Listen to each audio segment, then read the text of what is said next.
ठीक है, एग्जाम नगरी के यूट्यूब स्टडी प्लेटफॉर्म में स्वागत है। जैसा कि आपके लिए मैं बता रहा हूँ कि रोज डे बाय डे आपके लिए एक नई श्रृंखला कहते हैं, नई प्रश्नों की श्रृंखला लेकर आते हैं। ठीक है, तो मैं चाहता हूँ जैसे मैं आपको ऊर्जावान होकर पढ़ाता हूँ, आप भी वैसे ऊर्जावान होकर पढ़ें। क्योंकि देखिए, मैं रोज़ बताता हूँ कि टीजीटी पीजीटी का पहले एग्ज़ाम आपका नवंबर में प्रस्तावित था कि नवंबर में हो जाएगा, लेकिन चयन बोर्ड के सदस्यों की जो है उनकी सीटें खाली है और वो सदस्य उनको नहीं मिल पा रहे हैं। ये है कि नवंबर तक उनको सदस्य मिल जाएंगे और उनका पूरा पैनल पूरा हो जाएगा। फिर उसके बाद जो डेट निकल कर आएगी तो वो फरवरी में होने की संभावना है। देखिए, तो आप और जहाँ तक मैं आपको और जानकारी दी तो LT गेट की भी भर्ती आ रही है, उसका भी दिसंबर से फॉर्म अप्लाई हो जाएगा। ठीक है, तो आपके पास देखिए दो भर्तियां हैं, बड़ी भर्तियां हैं। एक तो टीजीटी बीजीटी, एक LT गेट आ गई। उसके साथ आप अभी BO के फॉर्म निकलने वाले उनको भी भरिएगा। उस पर हिंदी साहित्य, हिंदी का सब मजबूत सेक्शन रहता है।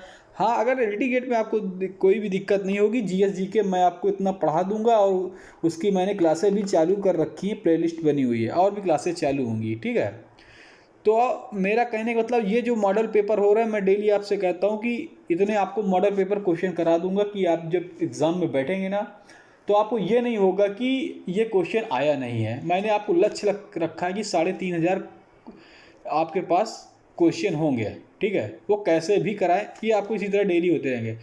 तो इसीलिए मैंने आपको बताया कि 95% क्लास आपकी मैंने पूरी करा दी है, व्याख्या सहित डे बाय डे जो सिलेबस के अकॉर्डिंग होती है उसकी भी प्लेलिस्ट बनी है। और हमने ये भी किया हुआ है कि जब तक कि आपकी TGT एग्ज़ाम नहीं हो रहा तब तक आपकी क्लास ऐसे ही मॉडल पेपर चलते रहेंगे, आपका रिवीजन होता रहेगा, सभी क्वेश्चनों को मिला के रखेंगे।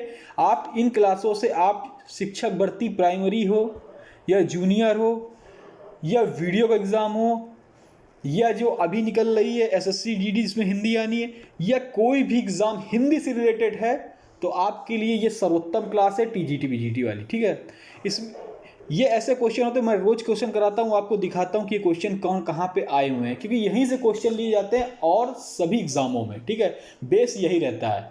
तो आप अगर इसको पढ़ लेंगे, अगर आपका वीडियो एग्जाम में कह रहा हूँ आपका 50 नंबर वीडियो में आएंगे हिंदी के, बहुत मायने रखते हैं। या फिर आप अभी देखेंगे BO होगा या LT गेट तो का ये चल ही रहा है उन सभी का, तो आपके लिए बहुत ही अच्छा है। ठीक है, आपके लिए बहुत ही सर्वोत्तम है। तो आप किसी भी, मैं कह रहा हूँ किसी भी राज्य का हो, बिहार का हो, झारखंड का हो, मध्य प्रदेश का हो, कोई भी एग्ज़ाम हो रहा हो हिंदी रिलेटेड, उसके लिए आपके लिए बहुत बढ़िया है। GS GK मैं तैयार कर रहा हूँ। जिनको सीटेट का अगर बाल विकास और EVS पढ़ना है वो कमेंट बॉक्स में कमेंट कर दें, मैं इतना अच्छा करा दूंगा कि आप पहली बार में, जैसे बता रहा हूँ ना, पहली बार में आपका सीटेट निकलेगा। और मैं ऐसे नहीं बोल रहा हूँ, मैं खुद कम से कम 4 बार क्वालिफाइड कर चुका हूँ। ठीक है, चलिए स्टार्ट करते हैं। उससे पहले जो चैनल पे नए हैं हमारे भाई बहन, वो चैनल को सब्सक्राइब कर लें और बेल आइकन दबा दें, जिससे आपको क्लासें निरंतर मिलती रहें। ठीक है, और इसके अलावा चैनल को सपोर्ट करिए, क्योंकि एग्ज़ाम नगरी ने ठाना है सफलता आपको दिलाना है।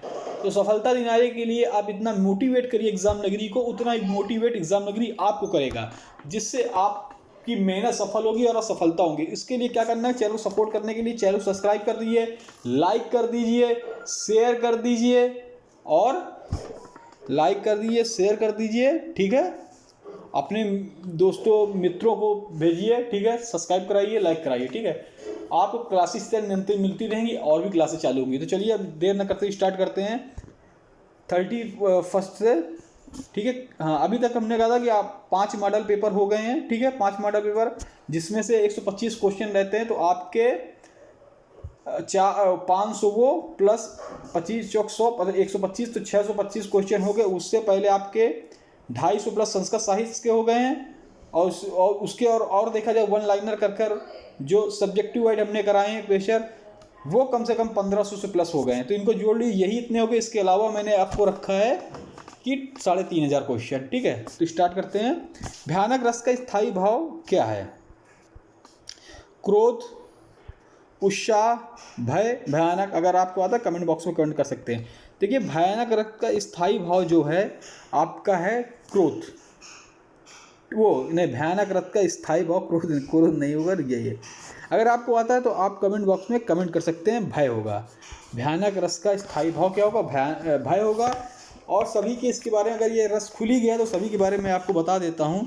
तो चलिए यहाँ से स्टार्ट करते हैं। उत्साह। उत्साह किसका है? वीर रस का स्थायी भाव है। क्रोध किसका है? क्रोध है रौद्र का, ठीक है। भय का क्या है? भयानक, ये अभी मैंने बताया आपको। शांत का क्या है? निर्वेद। विस्मय का क्या है? अद्भुत। उत्साह का वीर, शोक का करुण, हास्य का हास्य, रति का श्रृंगार। रति बहुत पूछा जाता है। अब भैया ये जो देखिए, ये रस कहाँ से क्या हुआ था? तो ये जो रस की अगर हम उत्पत्ति माने तो ये रसते, एक मिनट आपको पूरा रस यहीं पे पढ़ाई देते हैं। कभी कभी ये पंक्ति आ जाती कैसे? रसते असो इति रसा, अर्थात जिससे आस्वाद मिले वही रस है, किंतु रस का सामान्य अर्थ है साहित्य के पठन पाठन से आनंदाभूति होती है, वही काव्य शास्त्र रस कहलाती है। तो रस सत्र भरत मुनि ने नाट्य शास्त्र में अपने रस की विशद विशेषणा निष्पत्ति के संबंध में भरत मुनि का प्रचलित सूत्र भी है। तो भरत मुनि के नाट्य शास्त्र में रस का है, ठीक है। तो इनका है विभावनु और भव्य विचारी संयोगादृश निष्पत्ति, मतलब अर्थात विभाव, अनुभव, व्यभिचारी भाव, ठीक है, के संयोग होने पर रस की निष्पत्ति होती है। इस आधार पर रस की निष्पत्ति के तत्वविता अस्थायी भाव, विभाव भाव, अनुभव भाव, संचारी, तो यही श्लोक से हमें मिल जाते हैं, ठीक है। तो चलिए यहाँ तक इतना सही रखें। अब आगे चलते हैं। ये काफ़ी टाइम हो जाएगा, तो आपको रस के बारे में थोड़ा बहुत नॉलेज हो गया होगा। अखियाँ हरि दर्शन की भूखी, कैसे रहे रूप रस रांची, ये बतिया सुन रूखी पंक्ति में कौन सा रस है? देखिए अभी रस हमने आपको बताया, ठीक है, भरत मुनि के नाट्यशास्त्र में है। तो इसमें आप रस बताइए कौन सा है? कि इसमें कह रहा अखियाँ हरि दर्शन की भूखी, जो अखियाँ हैं किसकी भूखी हैं? हरि दर्शन की भूखी, कैसे रूप रस रांची, ये बतिया सुन रूखी। विप्लव श्रृंगार, विप्लव श्रृंगार, संयोग श्रृंगार, करुण शांत। चलिए 32 क्वेश्चन है, आप बताइए कौन सा है? 32। कमेंट बॉक्स में आप कमेंट भी कर सकते हैं।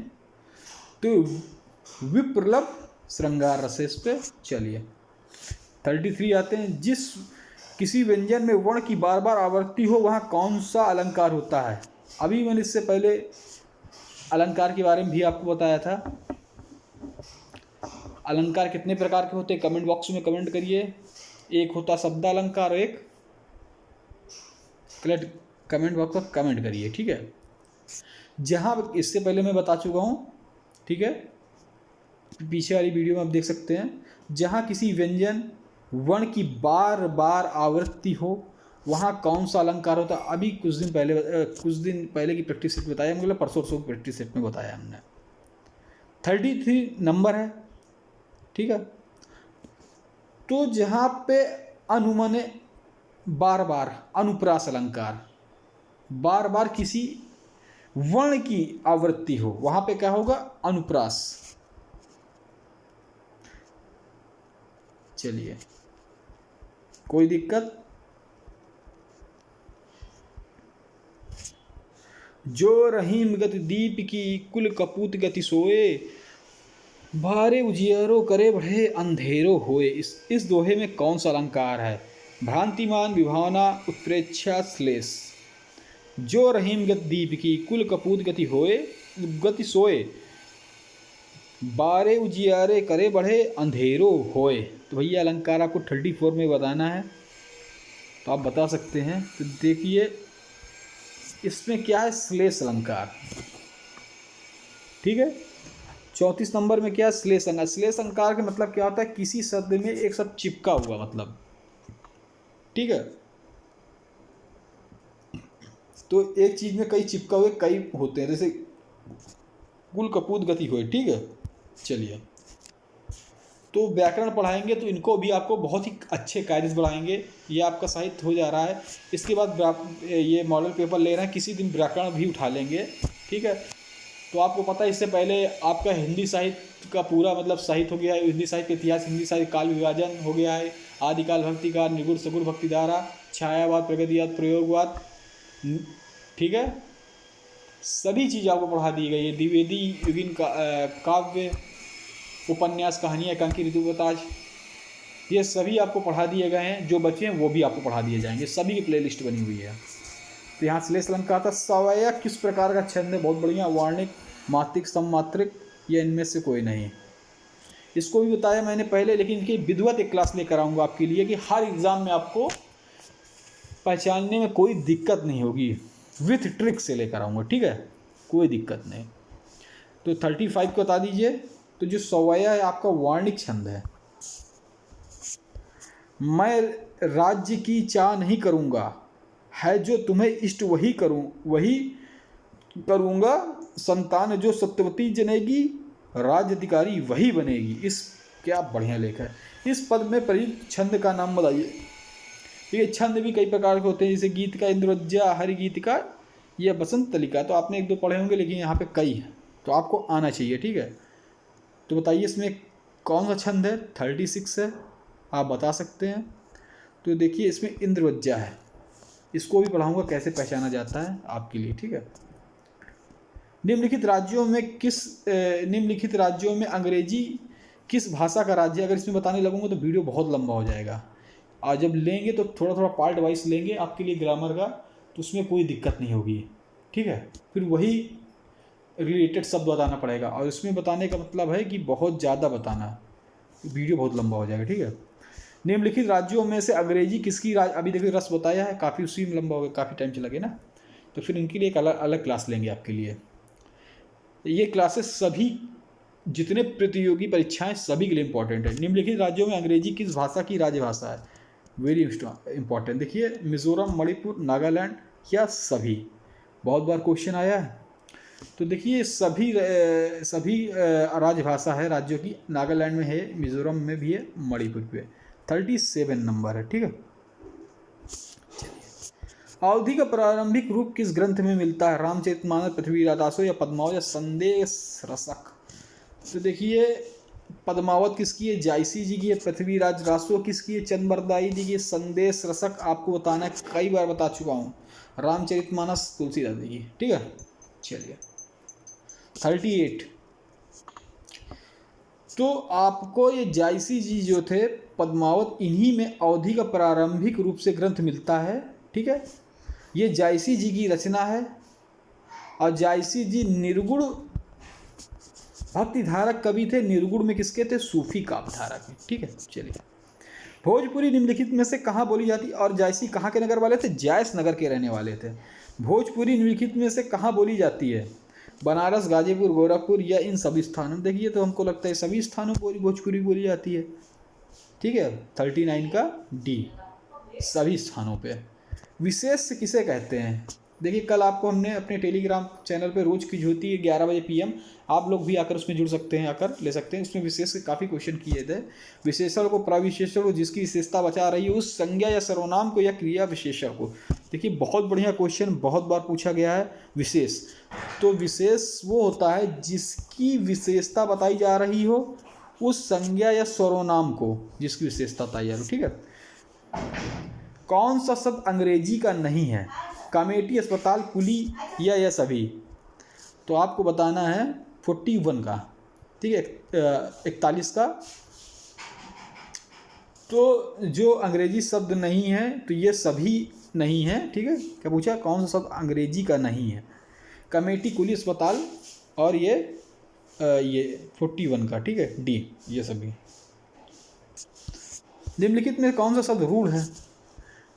तो रूढ़, अयोग रूढ़, ये मैंने आपको बताया था बहुत पहले, ठीक है। रूढ़, अयोग रूढ़, ये भी पढ़ाया भी पीछे क्लासों में भी, आप देख सकते हैं। 42वां नंबर है। जो काला है यही हमारा रूढ़ शब्द है। कैंची किस भाषा का शब्द? हिंदी, तुर्की, अरबी, फारसी? किस भाषा का शब्द है? तो ये कैंची हमारा तुर्की शब्द का है। तुर्की भाषा का निम्नलिखित में कौन फारसी शब्द नहीं है? खुराक, चरखा, देहात में से नहीं? ये भी क्लास लेके आऊँगा आपको भाषा वाली, ला भी चुका हूँ, आप देख सकते हैं पड़ी हुई है, लेकिन फिर से आपको लेकर आऊँगा, फिर रिपीट कराऊँगा, ठीक है। फिर लाऊँगा क्या, पूरा प्रैक्टिस सेट उन्हीं का कराऊँगा। ओके। 44 का देखिए, खुराक, चरखा, देहात या इनमें से कोई नहीं। तो क्या पूछा है, फारसी शब्द पूछा है। एक मिनट, फारसी पूछा हुआ है, तो आप बता सकते हैं तो इनमें से कोई नहीं, ठीक है। इसमें आंसर होगा इनमें से नहीं, कोई नहीं फारसी शब्द, ठीक है। निम्नलिखित में से कौन सा शब्द अरबी भाषा का शब्द है। तारीख, तोप, तनख्वाह, मलाई। तो आपको बताना अरबी भाषा का। तो देखिए इसमें तारीख ये अरबी भाषा का है। आप कभी देखते हैं, कभी भी देखते हैं तो कोई भी जैसे जो इस्लाम के जानकार लोग बोलते हैं या कभी बोलते हैं, तो वो अधिकतर अरबी भाषा का प्रयोग करते हैं। वो कहेंगे उस तारीख पर जाकर देख लो, बोलते हैं ना, उस तारीख पर जाकर देख लो, वो तारीख है, मतलब कोई जो घटना हो गई उसकी तारीख याद होती है तो उसको तारीख कहते हैं। वो यहाँ अरबी से आया है, ठीक है। चलिए यहाँ से आपका ये सेक्शन समाप्त होता है। कल फिर हम लेंगे क्वेश्चन लेंगे ये 46। तो इसका आंसर आप बता सकते हैं, गृहट निम्नलिखित में कौन सा शब्द है। शंकर, योग रूढ़, तद्भव, देशज। तो कल बताऊंगा। ये आपका होमवर्क SW क्वेश्चन है। तो आपको क्लास कैसी लगी, अगर अच्छी लगी तो चैनल को लाइक और सब्सक्राइब करें। आपका ग्रामर पोर्शन जल्दी स्टार्ट होने वाला है। धन्यवाद।